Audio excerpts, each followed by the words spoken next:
Hello साथियों, कैसे हो आप सब। उम्मीद करता हूँ आप सभी अच्छे होंगे और अच्छे से पढ़ाई कर रहे होंगे। दोस्तों, जैसे कि आप सभी को पता है, हम साइंस स्पेशल की एक क्लास ऑलरेडी ले चुके हैं जो हमारा चैप्टर हुआ था यूनिट एंड डायमेंशन।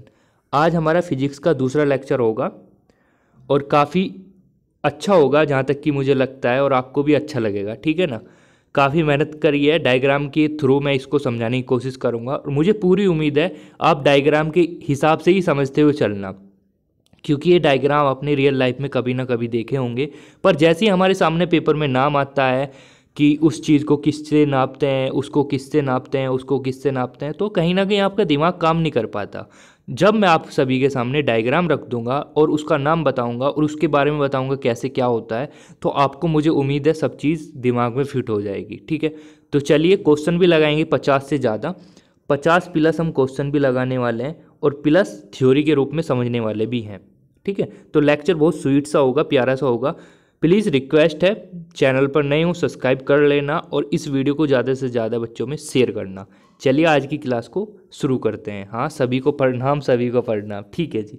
चलो, हमारा पहला जी। अब ये कहोगे सर ये क्या चीज़ है, सर ऐसा तो हमने आज लो पढ़ा नहीं। चलो हम आपको बताते हैं। दोस्तों आपने पढ़ा होगा किसके बारे में, आपने पढ़ा होगा, नहीं पढ़ा होगा तो अब हेडिंग डालते हुए चलना। SONAR, सोनार। सोनार क्या होता है दोस्तों, ये पेपर में काफ़ी अधिक मात्रा में आया हुआ क्वेश्चन है। सोनार, सबसे पहले इसकी फुल फॉर्म पता होनी चाहिए आपको। साउंड नेविगेशन एंड रैंगिंग, लिख लेना। साउंड, बताना राइटिंग सही आ रही है नहीं। Sound navigation sound. Please notes बनाते हुए चलना, क्योंकि मैं जो बता रहा हूँ ये कहीं ना कहीं ऑलरेडी पेपर में आ चुका है और कहीं ना कहीं चांस है आपके पेपर में भी आने का, क्योंकि पेपर में रिपीट हो के आते रहते हैं, आपने देखा भी होगा। साउंड नेविगेशन एंड रैंकिंग, ये इसकी फुल फॉर्म होती है स्टूडेंट। अब इसका मतलब क्या होता है, नेविगेशन से आपको समझना पड़ेगा नेविगेशन का मतलब क्या होता है। देखो, नेविगेशन का मतलब जैसे कि आपको पता चल रहा है, नेविगेशन का मतलब होगा कहीं ना कहीं नौसेना से। किससे होगा, कहीं ना कहीं सर नौसेना से होगा। नौसेना में मतलब क्या होगा, नौसेना में होगा सर जहाज़ों से रिलेटेड। अब जहाज़ों से रिलेटेड है तो आप देखो, समझना इस चीज़ को। देखो दोस्तों, ये समुद्र में एक जहाज़ दिखाई दे रहा है आपको, नौसेना का। इसमें एक डिवाइस लगी होती है, एक ऐसा मापन करने वाली युक्ति लगी होती है जिसको हम सोनार बोलते हैं, यानी sound navigation and ranging program बोलते हैं, सिस्टम बोलते हैं। ये यहाँ पे लगी होती है और इसका काम क्या होता है दोस्तों, आप देख सकते हो ये सारी किरण जा रही है नीचे की तरफ, ठीक है ना। अब इसका काम क्या होता है, अगर सपोज करो महासागर, जैसे सपोज करो ये हमारा नेवी का जहाज था, यहाँ से या किसी और की कोई वस्तु नीचे की ओर गिर चुकी है। मान लो मेरा एक पेन या मेरा एक दरवाजा, मेरा एक फ़ोन नीचे की तरफ गिर गया, मान लो, ठीक है सर, गिर गया। अब गिरने के बाद क्या होगा बच्चों, गिरने के बाद अगर हम उसको ढूंढना चाहते हैं तो हम सोनार की हेल्प से ढूंढ सकते हैं। कैसे सर, अगर महासागर में कोई वस्तु डूब चुकी है, देखो जैसे मछली है, देखो बच्चों ये मछली दिखाई दे रही है। अब हम सोनार की हेल्प से इसको देख रहे हैं यहाँ पे कि नीचे मछली है, तो इससे ये फ़ायदा होता है कि हम किसी भी जो यहाँ पे डूबी हुई वस्तु है उसको देख सकते हैं कि नीचे क्या है क्या नहीं है, ठीक है। और बच्चों इसमें जो तरंगों का यूज़ किया जाता है, यानी जो सोनार में हम तरंगों का यूज़ करते हैं, ऐसा तो है नहीं अपने आप को ही काम कर रही होगी ये, ऐसा नहीं होता।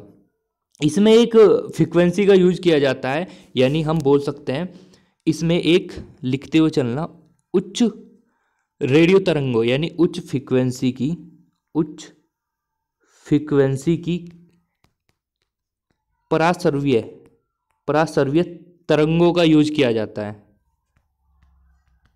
पराश्रव्य तरंगों का यूज किया जाता है, इसमें ध्यान रखना बच्चों, किसका यूज किया जाता है, पहला पॉइंट याद रखना है।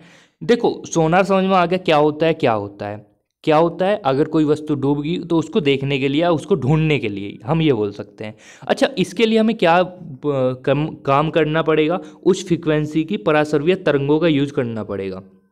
अब ये क्या काम करेंगे, पराश्रव्य तरंगे क्या काम करेंगी बच्चों, इसको समझना। पराश्रव्य तरंगे क्या काम करेंगी, जैसे सपोज कर इसके ऊपर लाइट पड़ी, पराश्रव्य तरंगों की लाइट पड़ने से क्या होगा, जो तरंगे है ना वस्तु से टकराकर दोबारा कहाँ चली जाएंगी, प्रतिध्वनि के रूप में लौट जाएंगी और यहाँ पे एक डिवाइस लगी होती है उस पर दिखाई देगी हमको। समझ में आया ना? यानी इस पे जैसे ये तरंगे पड़ेंगी इसके ऊपर, जो भी वस्तु डूबी हुई है, तो यहाँ पे जब लौट के आएगी तो यहाँ पे जो डिवाइस लगी हो उस पर आपको इमेज दिख जाएगा कि ये कौन सी वस्तु है। जैसे कि यहाँ पे मछली है तो यहाँ पे मछली का इमेज बना हुआ आ रहा होगा। ठीक है, बोलो समझ में आया नहीं आया? हम ये बोल सकते हैं 100 बात की एक बात कि सोनार की हेल्प से हम क्या काम करते हैं सर? सोनार की हेल्प से सर हम जो महासागर में डूबी हुई वस्तु है उनकी जांच की करते हैं, हम उनको ढूंढने की कोशिश करते हैं। ओके, काफ़ी अच्छा क्वेश्चन था इसलिए मैंने थोड़ा टाइम लिया इसके ऊपर। अब हम चलते हैं अगले डायग्राम की तरफ। अरे अरे अरे अरे, ये तो दिल खुश कर दिया आपने। अच्छा सर, ये क्या चीज़ है, ये क्या बवाल है सर? देखो, ये होता है दोस्तों हमारा, इसको हम बोलते हैं, थोड़ा कलर चेंज कर लेते हैं, इसको दोस्तों हम बोलते हैं ऑडियोमीटर। क्या बोलते हैं सर जी? ऑडियोमीटर। ऑडियोमीटर सर जी, ये तो हमें वैसे ही पता चल रहा है ऑडियोमीटर है, क्योंकि सर ये हम कान में लगाते हैं। और सर ये क्या डिवाइस है, क्या मशीन है, क्या बवाल है? देखो बच्चों, अगर हमें ध्वनि की तीव्रता को मापना है तो हम इस वाले यंत्र का प्रयोग करते हैं। ठीक है सर जी, बिल्कुल ठीक बात है। यानी अगर हमें ऑडियोमीटर का यूज किस में करते हैं? ध्वनि की तीव्रता को मापने के लिए। ध्वनि की तीव्रता को मापने के लिए हम किसका यूज करते हैं सर जी? ऑडियोमीटर का यूज करते हैं। बोलो समझ में आया नहीं आया? हाँ जी सर। एक इसकी तरह इसका दूसरा नाम एक और है बच्चों, उसको भी ध्यान रखना, उसको हम बोलते हैं फोनोमीटर। फोनोमीटर, उसका भी यूज ही होता है आपका ध्वनि की तीव्रता को मापने के लिए, फोनोमीटर। ठीक है ना? दोनों डिवाइस एक ही काम करती है, फोनोमीटर हो या ऑडियोमीटर हो, दोनों का काम होता है ध्वनि की तीव्रता को मापने के लिए। ओके, अभी देखो कंफ्यूजन में मत पड़ना बच्चों, मैं काफ़ी इस बात पे जोर डाल रहा हूँ कि आपको किस बात से वो रहना है। देखो, मैंने यहाँ पे बात करी है बच्चों, किसके बारे में? मैंने बात करी है ऑडियो मीटर के बारे में, तो ये ऑडियो के बारे में होगा, ऑडियो के बारे में होगा, यानी साउंड, यानी जो ध्वनि की तीव्रता है उसको नापेगा। अब देखो, मैं यहाँ पे थोड़ा घपला करने वाला हूँ। देखो अब देखो क्या आ गया ये। अब ये क्या होता है सर, इसके बारे में हम बात कर लेते हैं बच्चों। ये जो होता है, ये जो आपको डिवाइस दिखाई दे रही है, आपने सबने देखी होगी, सबके कार में लगी हुई है। अगर किसी पे कार नहीं है तो उसकी बाइक पे लगी होगी। अगर किसी पे बाइक चलानी नहीं आती, खास तौर से लड़की पर, तो उन्हें अपनी स्कूटी में देखी होगी। अगर किसी पे स्कूटी नहीं आती तो उसने ऑटो वाले के रिक्शे में जरूर देखा होगा। हाँ जी सर, ये बात आपकी ठीक है। अब इसको क्या नाम बोलते हैं? सबने देखा है इसको, पर इसका नाम नहीं पता बच्चों को। इसका नाम है बच्चों, ध्यान रखना, ओडोमीटर। इसका नाम क्या है? ओडोमीटर। ठीक है बच्चों, क्या नाम है इसका? इसका नाम है बच्चों, प्यारे बच्चों, ओडोमीटर। इसका नाम क्या है? ओडोमीटर। अब इसका काम क्या होता है बच्चों? इसका काम ये होता है बच्चों, प्यारे बच्चों, इसका काम ये होता है कि जो वाहन में टोटल दूरी चली गई है उसको कैलकुलेट करना। देखो, मैं इसकी स्पीड की बात नहीं कर रहा हूं बच्चों, ध्यान से समझना। ओडोमीटर का काम होता है जो भी टोटल स्पीड आ रही है उसको कैलकुलेट करके अपडेट करके रखना। सपोज करो मेरी इतनी दूरी है, मैंने 50 किलोमीटर दूरी और तय करी, तो 50 किलोमीटर और ऐड हो जाएगा इसमें। फिर मैंने अगले दिन 50 किलोमीटर ऐड करी, फिर इसमें ऐड हो जाएगा। यानी इसको अपडेट करके रखना ही ओडोमीटर का काम है। यानी आपको क्या समझ में आया? लिखते रहना प्लीज़, रिक्वेस्ट है, लिखते जरूर रहना। ये कोई वो नहीं चल रहा है कि यहाँ पे मैं डांस कर रहा हूँ और आप सब मजे ले रहे हो मेरे डांस के। ये पढ़ाई चल रही है बच्चों। हो सकता है आपको पढ़ाई ना लग रही हो, पर इसको लिखते हुए जरूर चलना कि ओडोमीटर का यूज किस में करते हैं? किसी वाहन द्वारा तय की गई दूरी को मापने के लिए हम ओडोमीटर का यूज करते हैं। समझ में आया? हाँ जी सर, बिल्कुल ठीक बात है सर जी, बिल्कुल ठीक बात। आगे चलते हैं बच्चों। अच्छा, ये क्या है सर जी? अब ये तो वही है जो ऊपर था। अरे नहीं बच्चों, ये वो नहीं है। अब वहाँ पे तो टोटल स्पीड आ रही थी लिखी हुई। हाँ जी सर, आ रही थी। अब यहाँ पे टोटल स्पीड नहीं है प्यारे बच्चों। अब यहाँ पे क्या है सर जी? यहाँ पे टोटल स्पीड नहीं है, अब यहाँ पे स्पीड है। सपोज करो आप गाड़ी चला रहे हो, सर जी मैं चलाऊंगा 130 की स्पीड पे, 120 या 130 की स्पीड पे सर जी मैं बाइक चलाऊंगा, स्कूटी चलाऊंगा। भाई आराम से चलाना, पलट मत जाना। अच्छा सर जी, हम 120 की स्पीड पे चला रहे हैं, तो इसका मतलब क्या है? इस वाली डिवाइस को हम क्या बोलते हैं? तो बच्चों, इस वाली डिवाइस को हम बोलते हैं, ध्यान रखना, इस वाली डिवाइस को हम बोलते हैं स्पीडोमीटर। स्पीडोमीटर। स्पीडोमीटर का काम होता है जो वाहन द्वारा जो हम स्पीड पे जो भी गाड़ी चला रहे हैं उस वाली स्पीड को प्रदर्शित करना मीटर पर, ये होता है स्पीडोमीटर का काम। और ये जो आपका है ये स्पीडोमीटर ही है। स्पीडोमीटर का काम समझ में आ गया। ओडोमीटर समझ में आया? ओडोमीटर क्या होता है? ओडोमीटर होता है सर जी चली गई कुल दूरी। अच्छा ऑडियोमीटर क्या होता है बताना? ऑडियोमीटर होता है सर जी ध्वनि की तीव्रता का मापन। क्योंकि देखो सर जी ऑडियो और ऑडियो में हम गाने सुनते हैं तो जब भी तो आवाज आती है, तो ऑडियो मतलब ध्वनि वाला होगा, सिंपल सी बात है। अच्छा सर जी आगे चलते हैं, चलिए जी। अच्छा ये क्या बवाल है सर? अरे कुछ बवाल नहीं है, सब मजाक चल रहा है। अब देखो आपने देखा होगा फिल्मों में या आपने रियल लाइफ में भी देखा होगा, पर मैंने फिल्मों में ही देखा है, रियल लाइफ में नहीं देखा मैंने देखा कि इस टाइप के ये लगे होते हैं और हवा चलती है तो ये घूमने लगते हैं, इस प्रकार घूमते हैं। अब जब हवा चलती है ये घूमते रहते हैं, तो इसमें क्या होता है बच्चों, जैसे हवा चलती है और ये घूमते हैं, इनकी बात कर रहा हूँ जिस पे मैंने सर्कल किया है। जैसे ये घूमने लगते हैं तो इस पे एक मीटर लगा होता है नीचे की तरफ, तो ये इसका बताता है कि वायु या बोल सकते हैं पवन की जो स्पीड है वो कितनी है। ठीक है बच्चों, तो इस वाले यंत्र को हम बोलते हैं बच्चों, क्या बोलते हैं? एनीमोमीटर। एनीमोमीटर, ध्यान रखना। ये पता है सबने देखा है, पर मेरा उद्देश्य ये है बच्चों कि आपके दिमाग में ये फिट करना कि ये कौन सी डिवाइस है। एनीमोमीटर का काम क्या होता है सर जी? एनीमोमीटर का काम होता है जो पवन वेग है उसका मापन करना, यानी जिस स्पीड से ये घूमेंगी तो ये यहाँ पे कैलकुलेट होता रहेगा, ऑटोमेटिक अपने आप ही होता है। ये डिवाइस का काम होता है, अपने आप ही काम करती रहती है। एनीमोमीटर का काम होता है पवन की जो वेलोसिटी है उसको मेजरमेंट करना। ओके ओके, चलो जी इतनी बात समझ में आ गई सभी प्यारे बच्चों को। अच्छा ये क्या होता है सर? ये तो समझ में नहीं आया सर, पूरा इमेज नहीं दिख रहा हमको। चलो कोई बात नहीं, देखो ये भैया जी हैं, दिख रहे हैं ना भैया जी? हाँ जी सर, ये भैया जी हैं हमारे, ए प्यारे से भैया जी हैं, ये रे। ठीक है जी, ये हमारे प्यारे से भैया जी हैं। इनके हाथ में एक मशीन सी है सर, ये तो हमने देखी है। अरे देखो आपने जो देखी है, मैं बता रहा हूँ आपने कौन सी देखी है। आपने देखी है जब आप पेपर देने जाते हो कहीं, तो बाहर है वो खड़ा होता है इस प्रकार की मशीन लेकर, पर वो इस प्रकार की नहीं होती, वो काफ़ी कम टेम्परेचर मापने के लिए होता है, जबकि बहुत ज़्यादा टेम्परेचर मापने के लिए होता है। जब कोविड हुआ था ना, तो उस टाइम पे ये बहुत प्रचलित में थी ये वाली मशीन, पर वो दूसरी थी, वो कम टेम्परेचर को नापती थी, जबकि हाई टेम्परेचर को नापती है। तो इसका नाम क्या होता है बच्चों? इसका नाम ध्यान रखना, इस वाली डिवाइस का नाम होता है पायरोमीटर। क्या नाम है? पायरोमीटर। इसका लिख लेना सभी बच्चे। पायरोमीटर का काम होता है बच्चों जो हाई टेम्परेचर उसका मेजरमेंट करना। और यहाँ से बहुत ज़्यादा क्वेश्चन पूछे जाते हैं, पायरोमीटर क्या होता है, कितना टेम्परेचर ये माप सकता है, ये किस पर आधारित है, और बहुत सारे, मतलब चलो मैं हम एक एक करके सारी बात कर लेते हैं। ये तो समझ में आ गई ना, पायरोमीटर क्या होता है सर जी? हाई टेम्परेचर को मेजरमेंट करता है, उसको ही बोलते हैं पायरोमीटर। सही है सर जी। अच्छा अब हम बात कर लेते हैं पायरोमीटर के बारे में अलग से, बिल्कुल सेपरेट। ठीक है, समझ में आ रहा है ना भाई? चलो साइज कम कर लेते हैं। अच्छा पायरोमीटर के बारे में हम अलग से ही बात कर रहे हैं, तो अच्छे से लिखेंगे पायरोमीटर, हेडिंग डाल के लिख लेना अलग से पायरोमीटर। सर जी इसका एक नाम और होता है, उसको भी लिख लेना, पूर्ण विकिरण। लिखते चलना, नहीं तो फिर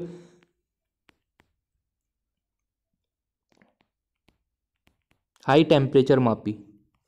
ठीक, हाई टेम्परेचर मापी यानी उच्च ताप मापी। ठीक है। अच्छा इसका काम क्या होता है सर जी? इसका वो काम होता है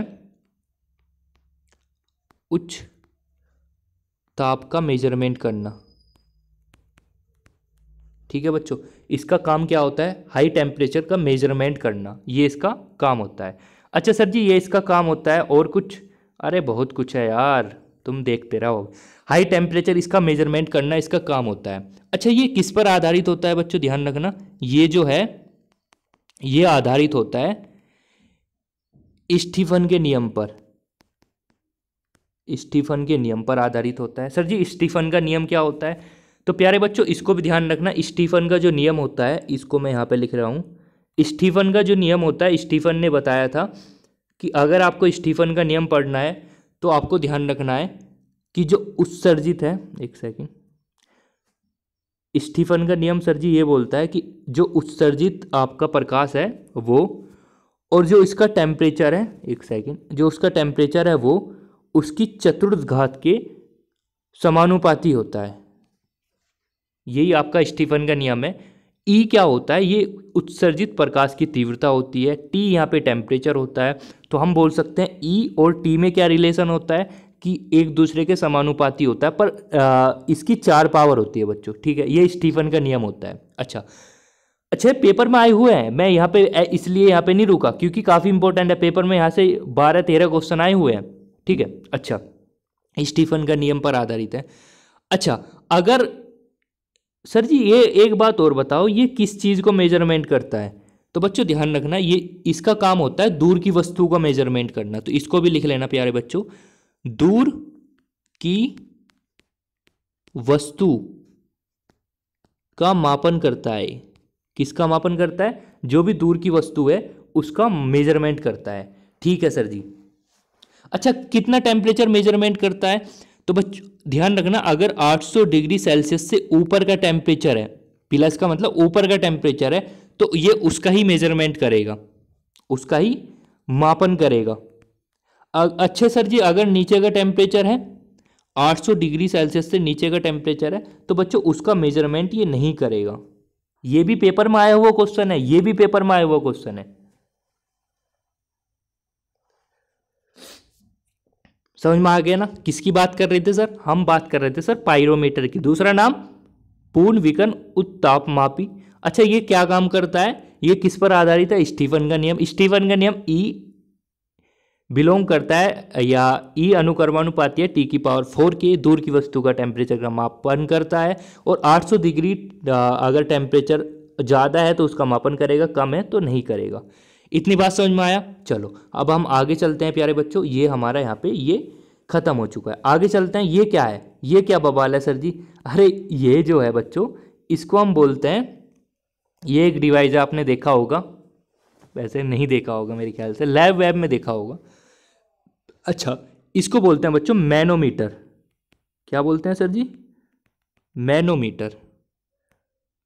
लिखते हुए चलना। मैनोमीटर का काम ये होता है बच्चों, मैनोमीटर का काम होता है जो गैस है ना, गैसों का दाब का मापन करना। लिख लेना, गैसों का दाब का मेजरमेंट करना इसका काम होता है, ठीक है। गैसों का दाब का मेजरमेंट करना किसका काम होता है? मैनोमीटर का काम होता है बच्चों, ठीक है। चलो इसमें कुछ इतना नहीं था, आगे चलते हैं। ये क्या होता है? इसको बोलते हैं बच्चों हाइग्रोमीटर। क्या बोलते हैं बच्चों? हाइग्रोमीटर बोलते हैं, हाइग्रोमीटर। देखो यहाँ पे लिखा हुआ भी है। हाइग्रोमीटर का काम होता है, देखो जैसा नाम से पता चल रहा है हाइग्रोमीटर। एक होता है हाइड्रोमीटर, कंफ्यूजन नहीं होना, एक होता है हाइड्रोमीटर, चलो आगे बताऊंगा उसके बारे में, पहले इसको देख लेते हैं। हाइग्रोमीटर का काम होता है बच्चों आर्द्रता का मापन, यानी जो आपेक्षिक आर्द्रता है उसका मापन करना। तो लिख लेना, आपेक्षिक आर्द्रता का मापन करते हैं किसकी हेल्प से?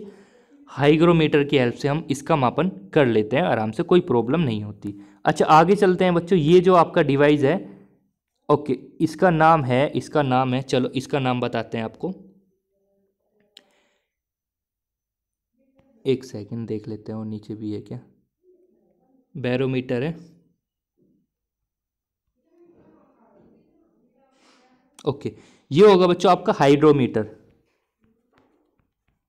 यस बिल्कुल ठीक। एक तो हाइग्रोमीटर हमने ऊपर लिख लिया। हाइग्रोमीटर का काम क्या होता है? आपेक्षिक आर्द्रता को नापना। हाइड्रो, जैसा नाम से पता चल रहा है बच्चों, हाइड्रो, देखो यहाँ से देखो, हाइड्रो का मतलब किससे रिलेटेड होता है? सर जी हाइड्रो का मतलब होता है वाटर से रिलेटेड, वाटर या फिर लिक्विड की बात करें उससे रिलेटेड होता है सर। यानी अगर हम जल या हम बोल सकते हैं या द्रव का घनत्व का मापन कर रहे हैं तो लिख लेना, द्रव या जल के घनत्व का मापन अगर हम कर रहे हैं तो हम किसकी हेल्प से करेंगे सर जी? हम करेंगे हाइड्रोमीटर की हेल्प से। ओके बच्चों, चलिए अब आगे चलते हैं। ये देखो, ये काफ़ी इंपॉर्टेंट डिवाइस है, इसका नाम है बैरोमीटर। क्या नाम है बच्चों? इसका नाम है बच्चों बैरोमीटर। अच्छा, बैरोमीटर क्या होता है सर जी? देखो बच्चों, बैरोमीटर का काम होता है आपका, हाँ देखो बैरोमीटर का काम होता है बच्चों, इसको ध्यान से समझना, काफ़ी अच्छा क्वेश्चन है मैंने, अच्छा जी यही ठीक है। देखो बैरोमीटर का काम होता है प्यारे बच्चों, बैरोमीटर का काम होता है वायु दाब का मापन करना, ठीक है, वायु दाब का मापन करना। ये सब इम्पोर्टेंट है, आप लिखते हुए चलना, फिर इनको रिवाइज करना, फिर क्वेश्चन लगाना, ठीक है। वायु दाब का मापन किसकी हेल्प से? बैरोमीटर की हेल्प से। एंड ये तो आपको पता है, इससे तो सभी बचपन में खेले होंगे, है ना। इसका नाम क्या है? पेपर में कितनी बार पूछ चुका है इसका नाम?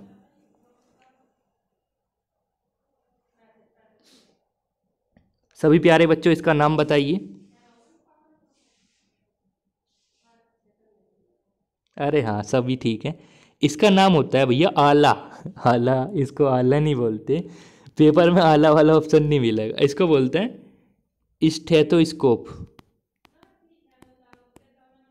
इससे हम क्या नापते हैं बच्चों? इससे हम हृदय की गति को नापते हैं, यानी हमारी धड़कन क्या हो रही है, सुन सुन सकते हैं उसकी धड़कन को इसकी हेल्प से, ठीक है ना। आगे चलते हैं बच्चों। अरे अरे, ये तो मज़ा आ गया सर जी, इसका नाम क्या होता है? देखो ये, इससे आप क्या काम करते हो बच्चों? इससे आप ब्लड प्रेशर नापते हो, यानी बीपी चेक करवाने जाते हो डॉक्टर के पास, और डॉक्टर कहता है कि भैया अगर आपका बीपी 80-120 के आसपास है तो आप बिल्कुल फिट हो, अगर इससे ज़्यादा हो रहा है तो आपको प्रॉब्लम आएगी, कम हो रहा है तब भी प्रॉब्लम आएगी। अच्छा सर जी, इसका मशीन का नाम क्या होता है? देखो आपको पता होगा, इससे हवा भरते हैं, नो ठुच ठुच ठुच, यहाँ से इसकी हवा भरते हैं। हवा भरने पहले मतलब इसको मरीज़ की बाजू में फिट करते हैं, इससे हवा भरते हैं, फिर यहाँ पे जब मीटर 120 के आसपास पहुँच जाता है तो इसको ढीला छोड़ देते हैं, और ढीला छोड़ने के बाद ये मशीन सुई अपने आप ही चलती रहती है, और जहाँ पे रुक जाती है तो समझ लेना उतना ही आपका ब्लड प्रेशर है। अच्छा, अब इसमें क्या होता है, इसका नाम क्या है सर, ये और बता दो। स्फिग्नोमीटर, इसको लिख लेना, इस फैग्नो मैनोमीटर, इस फैग्नो मैनोमीटर, ठीक है, ये इसका नाम होता है। ओके, चलिए ये भी आपको समझ में आ गया क्या होता है। अच्छा, ये भाई साहब एक टेस्ट करवा रहे हैं, आपने देखा, और ऐसे टेस्ट आपने मूवी में बहुत देखे होंगे। वैसे जो क्राइम थ्रिल वाली मूवी होती है उसमें ज़्यादातर होता है, अगर कोई केस यहाँ पे निमटवाना है हमको, तो ऐसे करने के लिए उसे कुर्सी पे बैठा देते हैं और इस प्रकार मशीन फिट करवा देते हैं, और हाथ में भी 2-4 वे फिट कराते हैं। यहाँ पे ये नहीं होती हमारी आँख की, हाथ की, सॉरी, हाथ के जो ये होते हैं इस प्रकार, तो इसका नाम होता है बच्चों पॉलीग्राफ। पॉलीग्राफ यानी ये ऐसा टेस्ट होता है बच्चों जिसमें हम ये जांच लगा सकते हैं कि कोई इंसान झूठ बोल रहा है या सच बोल रहा है। झूठ का पता लगाने वाला यंत्र होता है पॉलीग्राफ, ठीक है। अगर हम फैदोमीटर की बात करते हैं तो इसको भी लिख लेना, फैदोमीटर क्या होता है, फैदोमीटर। देखो बच्चों, फैडोमीटर का काम होता है, लिख लेना, मजाक नहीं कर रहा हूँ, फैडोमीटर का काम होता है समुद्र की गहराई को नापने के लिए। अच्छा, अगर हम भूकंप की तीव्रता को नाप रहे हैं, या भूकंप मापने वाला जो यंत्र होता है उसको बोलते हैं, क्या बोलते हैं, सिस्मोग्राफ। सिस्मोग्राफ, ठीक है। और बच्चों आपको ध्यान रखना है, अगर हम दूध के बारे में कुछ भी बात करते हैं, दूध के बारे में अगर हम दूध की शुद्धता को माप रहे हैं तो लैक्टोमीटर, मतलब दूध के बारे में कुछ भी बात आ रही है तो आपको एक कीवर्ड याद रखना है, लैक्ट। दूध के बारे में अगर हम कभी भी बात करें तो वहां पे लैक्ट का यूज होगा, इस बात का ध्यान रखना। अब हम क्वेश्चन की तरफ चलते हैं प्यारे बच्चों। Question question question question question class number 2। Okay, अब देखो हम सारे क्वेश्चन फटाफट, अब देखो मैं सोचने के लिए टाइम नहीं दूंगा क्योंकि मैं थ्योरी सारी कंप्लीट करा चुका हूँ आपके अपने प्यारे बच्चों को, ठीक है जी। चलो अब देखो कितने बढ़िया बढ़िया क्वेश्चन आएंगे और आप ऐसे उड़ाते हुए चले जाओगे। पहला क्वेश्चन, अब मैं स्पीड में आऊंगा, मुश्किल से 5 मिनट में सारे क्वेश्चन। सोनार निम्नलिखित द्वारा प्रयोग में लाया जाता है, किसके द्वारा, नोस यानी जो नेवी के ऑफिसर होते हैं उनके द्वारा यूज में लाया जाता है। महासागर में डूबी वस्तुओं की स्थिति जानने के लिए किसका यूज करते हैं, सोनार का यूज करते हैं। अगला क्वेश्चन, सोनार में हम उपयोग करते हैं परासर्वीय तरंगों का यूज करते हैं। क्यों करते हैं? क्योंकि ये रिफ्लेक्ट हो जाती है और हमें दोबारा उस इमेज को दिखाती है। ध्वनि की तीव्रता को मापने के लिए ऑडियोमीटर का यूज करते हैं। देखो दो ऑप्शन एक से एक जैसे हैं, ऑडियोमीटर सही है, ये वाला ऑप्शन होगा बच्चों, ठीक है ना। ओके, नेक्स्ट चलते हैं बच्चों नेक्स्ट क्वेश्चन की तरफ। एनीमोमीटर से निम्नलिखित में किसका मापन होता है? तो सभी को पता है एनीमोमीटर से हम क्या नाप सकते हैं? पवन वेग नाप सकते हैं, सबको पता है। तो यही है वायु की गति निम्नलिखित में से एनीमोमीटर के द्वारा हम नापी जाती है। मैं आपको बता चुका, निम्न में कौन सम्मिलित नहीं है?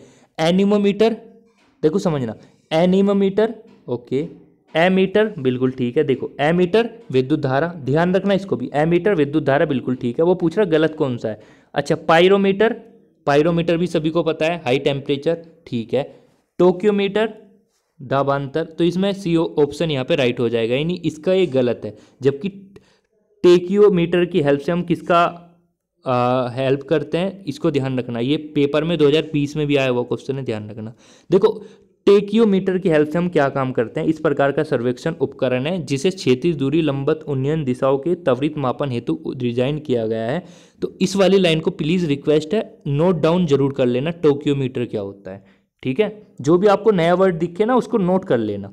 पायरोमीटर किसके मापन में प्रयोग किया जाता है? सबको पता है, हाई टेम्परेचर से रिलेटेड होता है। अच्छा आगे चलते हैं बच्चों, और मैं ये भी बता चुका किसके नियम को फॉलो करता है। निम्नलिखित यंत्रों में high temperature pyrometer, high temperature pyrometer, अच्छा वह टेम्परेचर जो मापने हुए प्रयुक्त होता है तो उसको बोलता है पूर्ण विकिरण पायरोमीटर, वही तो है जो मैंने आपको बताया था। अच्छा आगे चलते हैं, पायरहिलियोमीटर का प्रयोग निम्न में से किसे मापने के लिए किया जाता है? तो इसको ध्यान रखना बच्चों, इसमें सोलर रेडिएशन, जो सोलर जो रेडिएशन आती है ना, सूर्य विकिरण आती है, उसको मापने के लिए हम इसको यूज करते हैं बच्चों, ठीक है। आगे चलते हैं, मैनोमीटर का यूज किस में करते हैं? तो मैंने आपको बताया था गैसों का दबाव नापने के लिए मैनोमीटर का यूज करते हैं, ये मैं आपको ऑलरेडी बता चुका हूँ सब चीज़। आगे चलते हैं, स्पीड पकड़ते हैं थोड़ी, अब मैं इसको छोटा कर देता हूँ क्योंकि जल्दी हमें क्वेश्चन करने हैं। एमीटर का मतलब विद्युत धारा मापने में। अच्छा हाइग्रोमीटर सापेक्ष आर्द्रता नापने में, स्प्रिंग तुला भार नापने में, और बैरोमीटर दाब नापने में। तो ऑप्शन आपका हो जाएगा बी राइट। अच्छा नेक्स्ट चलते हैं बच्चों, निम्नलिखित युग में से कौन सा सही नहीं है? ओडोमीटर की हेल्प से, ओडो देखो समझना, ओडोमीटर, ऑडियोमीटर अलग है। ऑडियोमीटर क्या काम करता है बच्चों? ऑडियोमीटर काम करता है ध्वनि की तीव्रता मापने में। ओडोमीटर जो है वो काम करता है वाहन के पहियों द्वारा तय की गई दूरी को नापने में। बिल्कुल ठीक बात है। ओंडोमीटर क्या होता है? सर जी ओंडोमीटर, बिल्कुल ठीक बात है, ओंडोमीटर हमने पढ़ा है सर जी। ओंडोमीटर यही होता है जो यहाँ पे लिखा हुआ है, क्या लिखा हुआ है? विद्युत चुम्बकीय तरंगों के नापने में, बिल्कुल ठीक बात है। ऑडियोमीटर, सर जी ऑडियो वाला तो हमने पढ़ा है। एमीटर, जब एमीटर किसको नापता है? सर जी धारा को नापता है। तो गलत कौन सा हुआ? सर जी डी आंसर गलत हुआ। आगे चलते हैं प्यारे बच्चों, विद्युत धारा निम्न में से किस उपकरण से नापी जाती है? अच्छा विद्युत धारा आप सभी को पता है एमीटर की हेल्प से नापी जाती है, वोल्ट मीटर की हेल्प से विभव को नापा जाता है, ठीक है, इस बात को ध्यान रखना आप सभी। अच्छा आगे चलते हैं, वायुमंडलीय दाब को मापने के लिए किसका यूज करते हैं? दाब को नापना है तो बच्चों किसकी हेल्प करनी पड़ेगी? सर जी बैरोमीटर की हेल्प करनी पड़ेगी। साधारण बैरोमीटर में कौन सा दर पाया होता है? तो भैया इसमें जो है बैरोमीटर में, हाँ बिल्कुल ठीक बात है, बैरोमीटर में सभी पाए जाते हैं, यानी आपका यह हम बोल सकते हैं जल भी पाया जाता है, पारा भी, हवा भी, सबका प्रयोग होता है। तो यहाँ पे हम बोल सकते हैं जल भी, पारा भी, यहाँ पे हवा होता तो बेस्ट होता, फिर हम इसको टिक कर सकते थे। अभी वैसा ये क्वेश्चन गलत हो चुका है। दूध का आपेक्षिक घनत्व ज्ञात किया जाता है, तो मैंने कहा था दूध से रिलेटेड कोई भी क्वेश्चन आए तो उसका मतलब होगा लैक्ट, लैक्ट वहाँ पे कीवर्ड होगा, तो लैक्टोमीटर, ओके। दूध के घनत्व को लैक्टोमीटर, सबको पता है। वायुमंडल की सापेक्ष आर्द्रता को मापने के लिए किसका यूज करते हैं? सभी को पता है, हाइग्रोमीटर का यूज करते हैं। अच्छा बच्चों आगे चलते हैं फटाफट, अब नेक्स्ट क्वेश्चन की तरफ बढ़ जाते हैं। नेक्स्ट क्वेश्चन है आप सभी की स्क्रीन के सामने, हवा में आर्द्रता को मापने के लिए कौन सा उपकरण प्रयोग में लाया जाता है? हवा में आर्द्रता को मापना है तो हाइग्रोमीटर का यूज करना पड़ेगा, तो ऑप्शन बी आपका राइट हो जाएगा। वायु की आर्द्रता मापने के लिए हाइग्रोमीटर का यूज होगा बच्चों, हाइग्रोमीटर ऑप्शन ए। हाइग्रोमीटर किसका यूज करते हैं? आर्द्रता को नापने के लिए, आर्द्रता को मानित करने के लिए उपकरण है हाइग्रोमीटर। अच्छा आगे चलते हैं, आर्द्रता किस उपकरण से मापी जाती है? हाइग्रोमीटर से। देखो समझ रहे हो ना, क्वेश्चन वही है पर रिपीट हो रहे हैं, आपको भी इन्हीं बात का ध्यान रखना है। कह रहा है कौन सा सही सम्मिलित है। अच्छा कौन सा सही सम्मिलित है, ये गलत है। बाईपोल जंक्शन ये भी गलत है। जंक्शन डायोड आवर्धक ये भी गलत है, यानी ये ऑप्शन ए ठीक हो जाएगा। यानी थर्मो रेजिस्टर जो है आपका इलेक्ट्रॉनिक थर्मामीटर की तरह यूज होता है। ठीक है। अच्छा अब ये थोड़े क्वेश्चन है आपके मिलान वाले, और इस टाइप के क्वेश्चन आपको या तो आईएएस में देखने को मिलेंगे या फिर यूपी पीसीएस या जो भी आपके बड़े बड़े लेवल के एग्जाम होते हैं। इससे हमारा कॉन्फिडेंस बढ़ता है, हमेशा ध्यान रखना। लैक्स मीटर, देखो जिसको कुछ नहीं पता वो भी कर सकता है। कैरेटोमीटर, सर जी कैरेट, कैरेट वर्ड होता है सोने, यानी 24 कैरेट सोने का सोना है ना, ऐसा बोलते हैं ना। तो कैरेट किससे रिलेटेड होगा? सोने से। तो सी का दूसरा होना चाहिए सर जी, सी का दूसरा। सर जी सी का दूसरा, सी का दूसरा, यानी 2 ऑप्शन अभी तक सही चल रहे हैं, 2 ऑप्शन यहाँ पे हमारे खत्म हो चुके हैं। समझ रहे हो, ये होती है ट्रिक। अच्छा स्फेग्नोमीटर, सर जी आपने बताया था बीपी को नापने के लिए, तो बी का 4 होना चाहिए सर, बी का 4, बी का 4 सर ये रहा, तो आपका सी आंसर हो जाएगा। देखो 2 से आपका क्वेश्चन सोल्व हो गया, पर आपको ये समझ में आना चाहिए कहाँ से हमें आसान पड़ रहा है। ठीक है। अच्छा रक्त दाब किसकी हेल्प से नापते हैं? सर जी अभी बताया आपको, स्फेग्नोमीटर। अच्छा आगे चलते हैं प्यारे बच्चों, आगे आगे आगे भागो। अच्छा अगर टेम्परेचर इतने से ज़्यादा है तो हम किसका यूज़ करेंगे? सर जी आपने बताया था आपका पायरोमीटर का यूज़ करेंगे। और सर जी ये किसके नियम पर आधारित होता है? ये किसके नियम पर आधारित होता है बताना, मैं पूछता हूँ आपसे। पायरोमीटर जो हमने ये वर्ड उठाया पायरोमीटर, ये किसके नियम पर आधारित है? कमेंट बॉक्स में आप मुझे जब ये क्लास ख़त्म हो जाए तो सभी बताना। पायरोमीटर, हाँ जी बिल्कुल ठीक, स्टीफन के नियम पर, बिल्कुल ठीक। चलो यार तुम तो बहुत मेहनत कर रहे हो, इसका मतलब है। अच्छा प्रकाश की तीव्रता मापने के लिए हम किसका यूज़ करते हैं? तो लक्स मीटर। एनीमोमीटर तो आपको पता है क्या होता है, कोलोरोमीटर भी आपको पता है, अल्टीमीटर भी आपको पता है। ठीक है। तो प्रकाश की तीव्रता को मापने के लिए हम किसका? Lux meter. जबकि कोलोरोमीटर एक प्रकाश सुग्राही उपकरण है जो किसी पदार्थ द्वारा अवशोषित किए जाने वाले रंग को मापता है। अच्छा रडार का उपयोग किया जाता है, तो बच्चों ध्यान रखना रडार क्या होता है। मैं आपको बताना भूल गया था रडार के बारे में। देखो आपने देखा होगा कि रडार लगे होते हैं, ठीक है, और रडार की हेल्प से हम क्या काम करते हैं? वस्तु की स्थिति को जानते हैं, पर किसकी हेल्प से? यानी रेडियो तरंगों द्वारा वस्तु की स्थिति ज्ञात करने में रडार का उपयोग करते हैं हम। ठीक है। अच्छा निम्न में कौन सी राशि रिएक्टर पैमाने पर मापी जाती है? तो भूकंप जो है रिएक्टर पैमाने पर मापा जाता है। भूकंप की तीव्रता मापी जाती है रिएक्टर पैमाने पर, रिएक्टर पैमाने पर भूकंप की तीव्रता मापी जाती है, भूकंप की तीव्रता मापी जाती है रिएक्टर पैमाने पर। कौन सा सही सुमेलित नहीं है? देखो RH फैक्टर अगर आपने सुना होगा तो वो रक्त को मापता है। और मेरे यहाँ से एक क्वेश्चन आया, ब्लड ग्रुप में कौन सा समूह सर्वदाता होता है और कौन सा सर्वग्राही होता है? सर्वग्राही होता है, इसको मुझे आप बता सकते हो कमेंट बॉक्स में। ठीक है। अच्छा ओके, नहीं तो मैं बता दूंगा अभी थोड़ी देर में। ये बिल्कुल ठीक है, विद्युत धारा किलोवाट आवर। अच्छा कौन सा सही नहीं है? रिएक्टर आदर्ता, ये नहीं ठीक, क्योंकि रिएक्टर का मतलब होता है भूकंप वाला। दाब के निम्नलिखित में कौन सा ऋणात्मक नहीं होता? केल्विन कभी भी नहीं होता। अगर आप 0 डिग्री सेल्सियस की बात करते हो तो इसमें 273 केल्विन होता है बच्चों। ठीक है। अगर सपोज करो मैं बात कर रहा हूँ -1 डिग्री सेल्सियस, ठीक है, तो अगर हमें इसको किस में बदलना है? केल्विन में बदलना है, तो इसमें 273 ऐड करना पड़ेगा, तो ये क्या आ जाएगा? 272 केल्विन। यानी देखो सेल्सियस आपका निगेटिव था, फिर भी आपका केल्विन निगेटिव नहीं हुआ, फिर भी पॉजिटिव हुआ, तो इसलिए बोलते हैं केल्विन वाला कभी भी ऋणात्मक नहीं होता।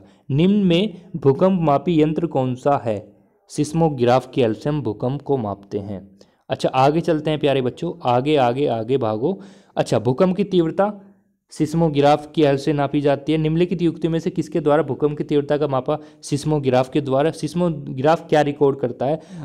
भूचाल, भूचाल भी भूकंप होता है बच्चों, ठीक है ना। अच्छा आगे चलते हैं प्यारे बच्चों। अच्छा देखो फिर वही वाला क्वेश्चन आ गया, मेल करो। और ऐसा क्वेश्चन बच्चों आपको कहाँ देखने को मिलेगा? जिनका यूपी पैट का एग्जाम है, यानी जो अभी फॉर्म भरने स्टार्ट हुए हैं उनको इसी टाइप का क्वेश्चन देखने को मिलेगा, क्योंकि उसका लेवल भी ठीक होता है, इस टाइप के क्वेश्चन देता है वो यूपी पैट वाला। ठीक है, अगर आप कहो तो मैं यूपी पैट के 2 पेपर आए हुए हैं उनको सोल्व करा दूंगा, काफ़ी अच्छे क्वेश्चन है और काफ़ी इजी भी हैं। ठीक है, अच्छा भूकंप, भूकंप सिस्मोग्राफ, यानी ए का दूसरा, ए का दूसरा, ए का दूसरा, ए का दूसरा, ए यानी ए, सी ऑप्शन कट चुका है। अच्छा ऊंचाई, विद्युत धारा एमीटर की हेल्प से, यानी सी का फर्स्ट, सी का फर्स्ट, सी का फर्स्ट, ये यानी ए ऑप्शन हो गया। ठीक है बच्चों, अच्छा और कहाँ गया, अच्छा यहाँ पे, चलो इसका आंसर बताइए। सभी को पता है हाइग्रोमीटर की हेल्प से क्या मापते हैं? सर जी सबको पता है, बच्चों वाली बात क्यों पूछ रहे हो बार बार। हाइग्रोमीटर वायुमंडलीय आर्द्रता, ठीक है सर जी। फैदोमीटर, सर जी समुद्र की गहराई, तो सी का होना चाहिए दूसरा, सी का होना चाहिए दूसरा। सर जी ये रहा, ये रहा, ये वाला ऑप्शन कट, ये वाला ऑप्शन कट। सर जी ठीक है, तो बस इसका कौन सा आसान हो जाएगा? बैरोमीटर, सर जी वायुमंडलीय दाब, बी का फर्स्ट, सर जी बी का फर्स्ट, सर जी बी का फर्स्ट, बी का फर्स्ट। सर जी फंस रहे हैं, यानी 3 आंसर आपको पता होने चाहिए। ठीक है सर जी। अच्छा फैदोमीटर समुद्र की ऊंचाई, यानी ए का होना चाहिए सर जी 4, तो बी आंसर इसका बच्चों आंसर हो जाएगा आपका। अच्छा फैडोमीटर का उपयोग किसे मापने के लिए करते हैं? फैडोमीटर का यूज करते हैं बच्चों समुद्र की गहराई को नापने के लिए। ठीक है ना। अच्छा ये भी इस अच्छा क्वेश्चन है, इसको भी देख लो एक बार। देखो ऐसे क्वेश्चन से बच्चों ये फायदा होता है, जो हमने अभी तक पढ़ा उसका रिवीजन बहुत जल्दी होता है। देखो एनीमोमीटर आपको पता है, ओके चलो जो आपको पता है उससे करते हैं हम। देखो हाइग्रोमीटर, बताओ हाइग्रोमीटर की हेल्प से सर हम आर्द्रता को नापते हैं, सही है, यानी डी का होना चाहिए सर 4, डी का 4 यहाँ पे भी है, यहाँ पे भी। 2 ऑप्शन देखो कट गई है ना अपने आप ही। अच्छा बेरोग्राफ क्या होता है सर जी? अच्छा हमें नहीं पता सर जी, हम भूल गए, चलो कोई बात नहीं। सिस्मोग्राफ, सिस्मोग्राफ होता है सर भूकंप को नापने वाला, यानी बी का होना चाहिए फर्स्ट, बी का फर्स्ट, बी का फर्स्ट। देखो हो गया ना। देखो मेरा मतलब ये है कि जो आपको पता है उसकी हेल्प से करो। अब देखो बहुत से बच्चों को ये नहीं पता होगा, बहुत से बच्चों को ये नहीं पता होगा, है समझ रहे हो ना। अब मुझे पता है, देखो मुझे पता था, मैं आराम से कर सकता था। एनीमीटर होता है वायु वेग, जो मैंने वहाँ पे दिखाई थी ना फुलझड़ी सी जो हवा की हेल्प से चलती है वही होती है। बैरोग्राफ ये होता है। ओके ओके बच्चों, डी आंसर हो जाएगा इसका। अच्छा अब इधर की आपके क्वेश्चन काफ़ी नहीं बचे, अब बहुत आसान आसान क्वेश्चन बचे। निम्नलिखित में से कौन सा सही नहीं है? तो प्यारे बच्चों मैनोमीटर, अच्छा जी, कोबिरूटर, अच्छा जी, सिस्मोग्राफ, ओके देखो सभी ठीक है। देखो मैनोमीटर की हेल्प से हम दाब को नापते हैं, कोबिरूटर की हेल्प से आंतरिक दहन इंजन होता है, एंड कोर्डियोग्राफ ये तो पता है ना, कोर्डियोलॉजी, हाँ जो होते हैं कोड ये तो पढ़ा होगा, कोर्डियोलॉजिस्ट होते हैं जो दिल के डॉक्टर होते हैं। एंड कोड अगर कहीं भी ये कीवर्ड चमक जाए ना, इसका मतलब दिल से ही होगा, तो ये गलत है बच्चों। इसका मतलब है सिस्मोग्राफ भूकंप या भूचाल नापते हैं इसकी हेल्प से। अच्छा निम्नलिखित में से फोनोमीटर का उपयोग किया जाता है? फोनोमीटर भाई सिंपल है, फोन, फोन समझो, फोन फोन फोन, अरे सर सी आंसर है। कैसे विद्युत चुम्बकीय तरंगों की आवृत्ति को नापने के लिए हम फोनोमीटर का यूज करते हैं? झूठ का पता लगाने वाला यंत्र क्या होगा? पॉलीग्राफ होगा। अच्छा जी, अच्छा जी और क्या है? देखो ये क्वेश्चन वो है जो मैंने आपको थोड़ा सा रुका था मैं। ऊर्ध्वाधर तल एवं क्षैतिज तल में कोणीय दूरी को मापने के लिए किसका प्रयोग करते हैं? मैंने आपको बताया था, ऑप्शन डी ठीक हो जाएगा, थियोडोलाइट, इसका यूज करते हैं प्यारे बच्चों। मैंने कहा था ना 2020 में क्वेश्चन आया था, स्टार्टिंग में भी कराया था ये, ठीक है ना। तो बच्चों ये हमारे क्वेश्चन आपके ख़त्म हो चुके हैं। आपका चैप्टर जो 2 था उसको हमने यहाँ पे कंप्लीट कर लिया है। उम्मीद है ये क्लास आपको अच्छी लगी होगी। देखो मेरा टारगेट ये होता है आपको सारे क्वेश्चन करा देना प्लस थ्योरी करा देना, इससे आपको कॉन्फिडेंस बढ़ेगा कि हाँ यार जो हमने पढ़ा वही पेपर में आ रहा है। चाहे देखो ये क्वेश्चन मत लगाओ, चाहे आप कोई सी भी बुक के लगाओ जो मैंने आपको चैप्टर पढ़ाया है, सारे लगेंगे आपके क्वेश्चन, ठीक है ना। थैंक यू आप सभी को एंड तक आपको देखने के लिए, धन्यवाद, शुक्रिया आप सभी का बहुत बहुत एहसान। चलिए मिलते हैं आपको इसी प्रकार की नेक्स्ट क्लास में अगले दिन, ठीक है। ध्यान रखना अपना।